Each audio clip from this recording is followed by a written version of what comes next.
the industry has shown that's one area where they cannot be trusted.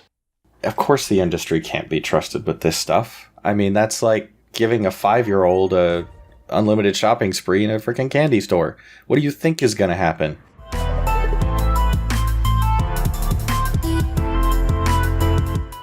Hello, and welcome back. It is another Monday. This is March 4th, 2019, and it's another episode of Bamster's News. I am Draconis, and with me again, G-Talk. Hey everybody, and sorry for Drac being absolutely boring in his introduction. Yes, it's news, it is SpaceX, it's mice seeing in the dark, it's Fortnite being sued, and other things that I can't read because I set my screen up terribly. Well, something about Anthem and Borderlands, I think. It's Monday morning, you can't expect too much energy. Okay, yeah, I'll give you that. Alright, so first up, something that just came across my desk the other day that I wanted to put out there. If anyone is enjoying things like Rocket League or other types of, well, let's call it a sports/fighting game. Mad Machines just released into early access on Steam. And based on the description, it looks like they took a spaghetti of all the sports they could think of, threw it at the wall, and saw what stuck. So, no, but seriously, it looks like kind of a fun game. That's something I'm going to pull down this week or weekend and try to get some time in on that and check it out. It's free free to play on early access, so you got nothing to lose but a little bit of time. It looks like it sort of reminds me a little bit of Speedball 2 and Rocket League and Wall-E, and perhaps those huge swords they had, the Urukai in Lord of the Rings. It's a mix of those things. So if you're a fan of Lord of the Rings or Wall-E or Rocket League or Speedball, go check it out. Yeah, no, it looks like it ought to be some fun. Some of the mechanics in it look kind of cool with, like, basically as you're getting beat up by other players, you're losing pieces of your robotic body, but then you can skate around and pick up pieces to kind of get some of that health back. So, of course, there's a ball floating around or rolling around somewhere and scoring mechanics and whatnot. But like I said, it looks like it ought to be kind of neat. You can play 1v1 or 3v3. And like I said, go check it out. It's called Mad Machines, and it's on Steam Early Access now. Again, that sounds almost exactly like Speedball 2. Sorry, I don't want to play that again.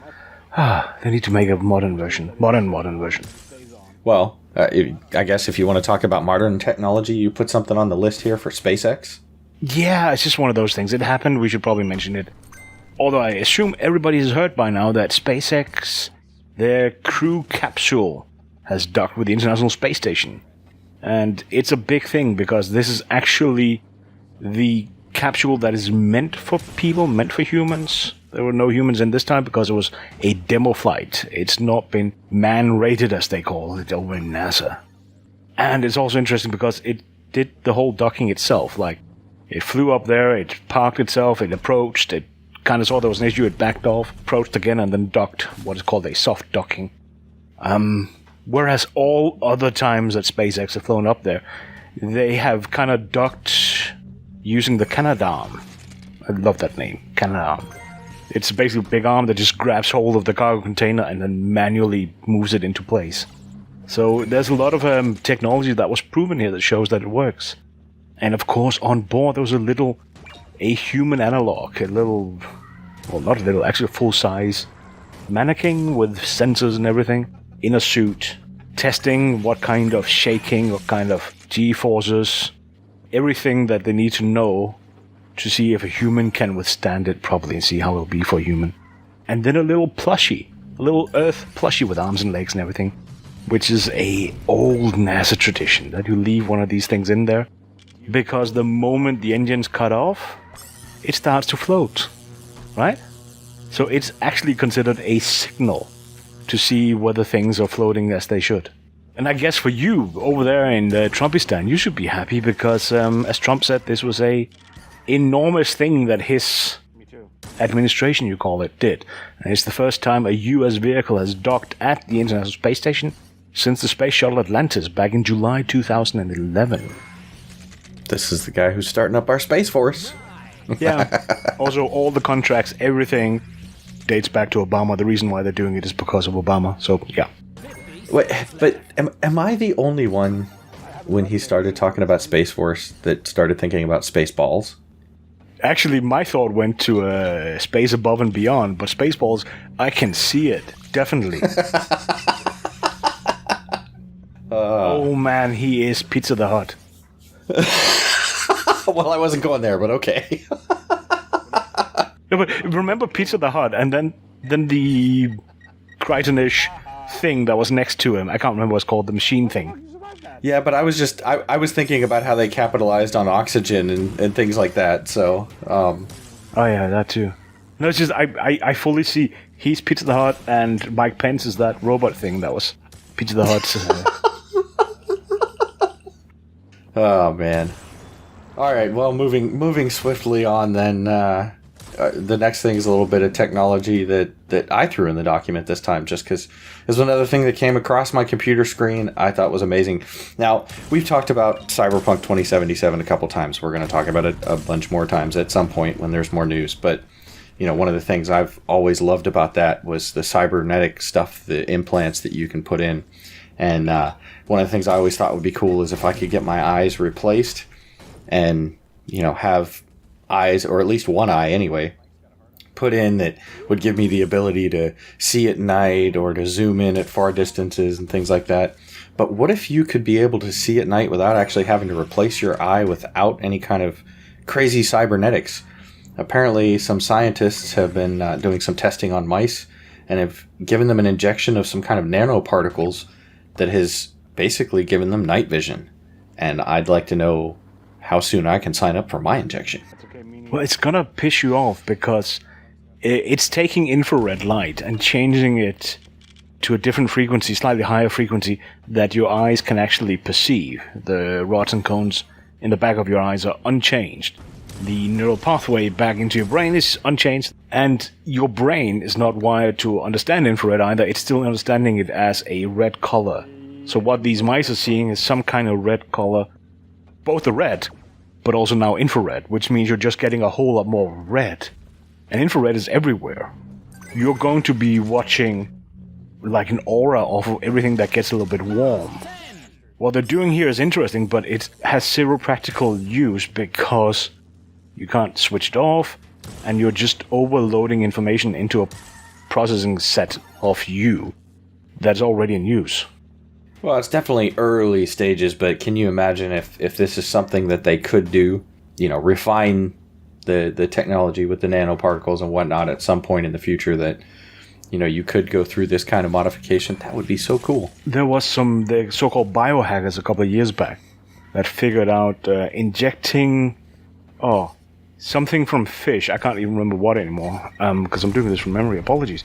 Into their eyes, and when I say inject, they literally dripped onto the eyes, which again did this whole thing that it shifted infrared light into the visible spectrum, but in this case I think into green, or sort of green. So they got night vision, but only for a few hours. So it's a matter of, soldiers, we need night vision for the next couple of hours, splashes into one of your eyes, that eye now has night vision, you go about, in a couple of hours it's gone. Oh, see, that's even better. I don't have to deal with an injection in my eye. I'd love that.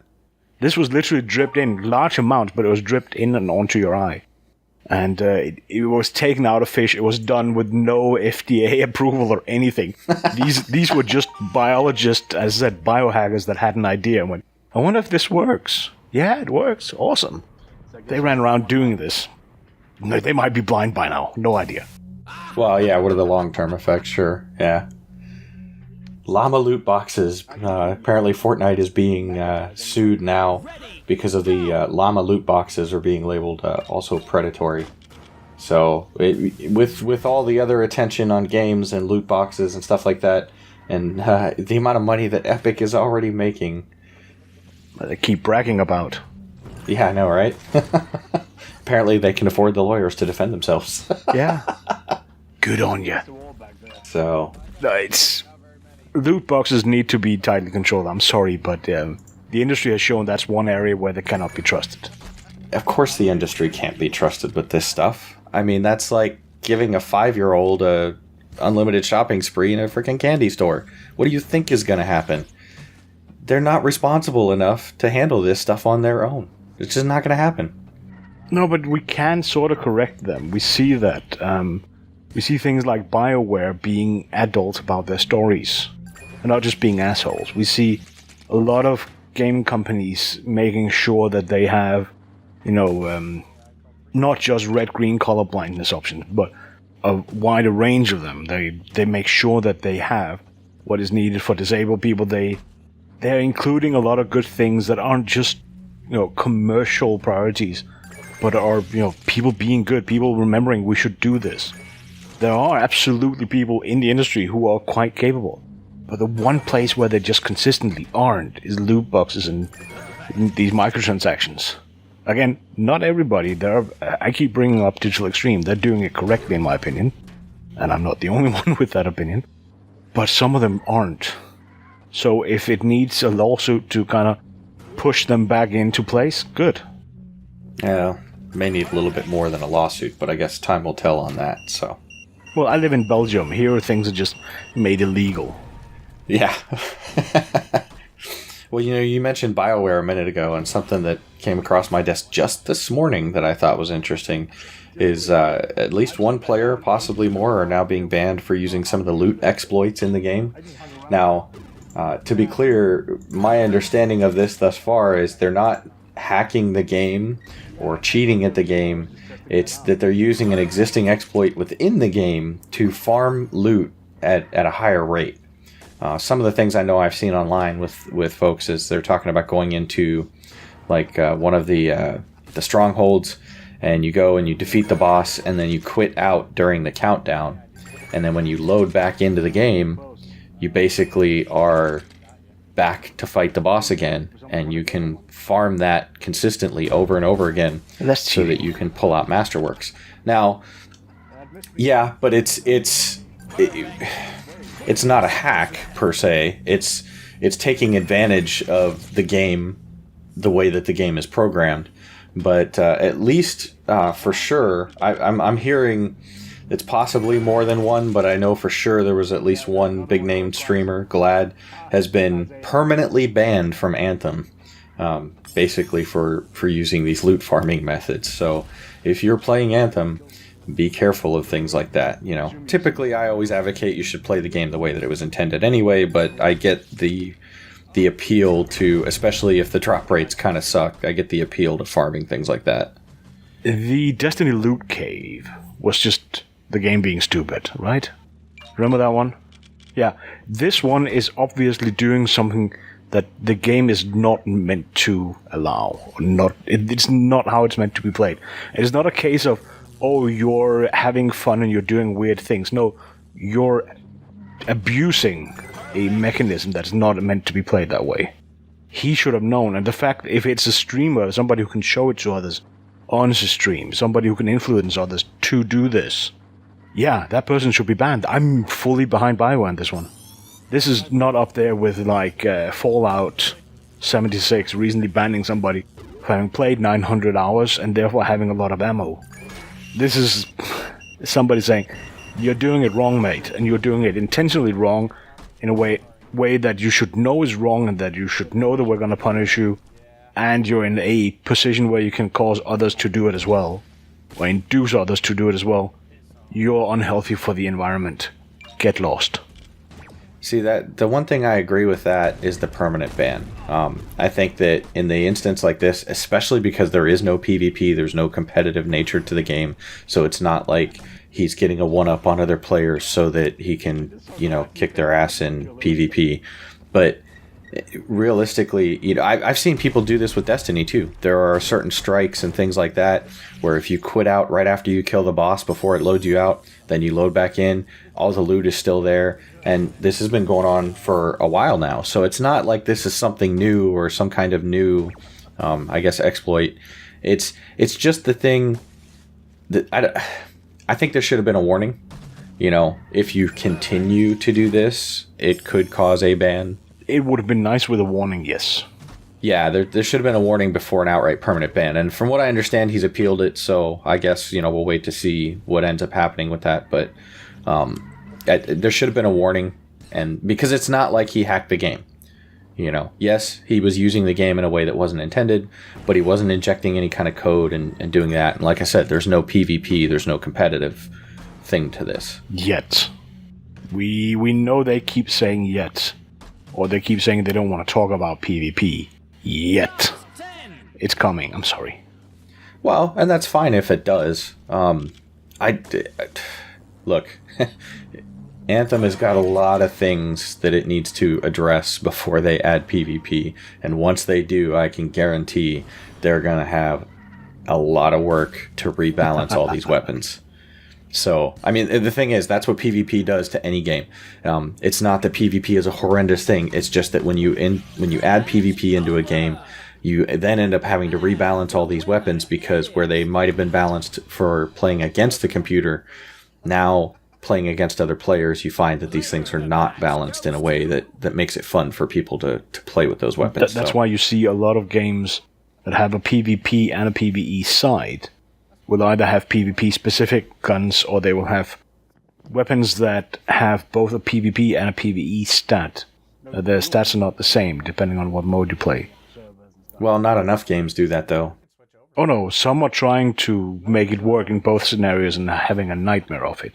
The headache is there you have to balance for the PvP and then try to shoehorn the PvE in somehow. Yeah, honestly, it's better if you can just do separate equipment. But anyway, I don't know. If and when they add that, we'll see how they add that. But last thing we had here before we get out of here for today is a rumor I've seen over the weekend that Borderlands 3, what I'm calling the post-pre-sequel sequel, was possibly going to be shown off at PAX East. So keep an eye out for that. We may see a Borderlands 3 trailer this year. I just want Borderlands 3. Wow, I love the other ones. You know, I really enjoyed the first one. I enjoyed the second one, and the pre-sequel was really good, and some of the DLCs for the pre-sequel. Or no, sorry, the second one and the DLCs for that were really good. The pre-sequel was the last one they came out with, and that was the one where I don't know what it was, I started to fade out. Like partway through that game, I never even finished it. I kind of started to get a little bored with it. I never finished any of them. Yeah, that's not true. I did actually finish the first one. I had a nephew visiting and showed him the game, and he and I just ended up playing it. And he would have been 11 at the time or something like that. We just sat and played through the game and had fun. Yeah, my buddies and I, we played during LAN sessions, and we finished the first two games, but the pre-sequel, I don't know if maybe another game or another couple games came out. I know I started to get kind of bored with it for some reason, and then we moved on to other things, so. I started streaming it here on Bamsters, though. You can actually find the streams of me playing that one. Oh, cool. So, anyway, hopefully we will see a trailer sometime before the end of the year, maybe at PAX East, for what I call the post-pre-sequel sequel. Yeah.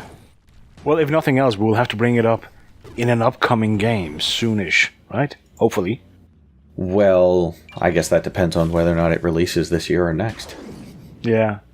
Either way, guess why I'm saying that? Because, don't forget, Wednesday, it's upcoming games. It's a little bit late this time because we had to rejig things. Somebody got a truck in his head or something, got hit by a truck.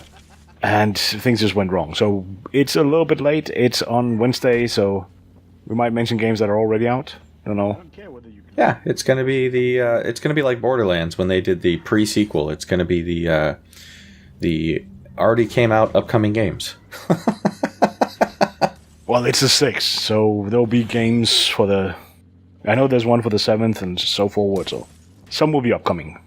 Anyways, thanks everybody for listening to the news, and we'll be back on Wednesday.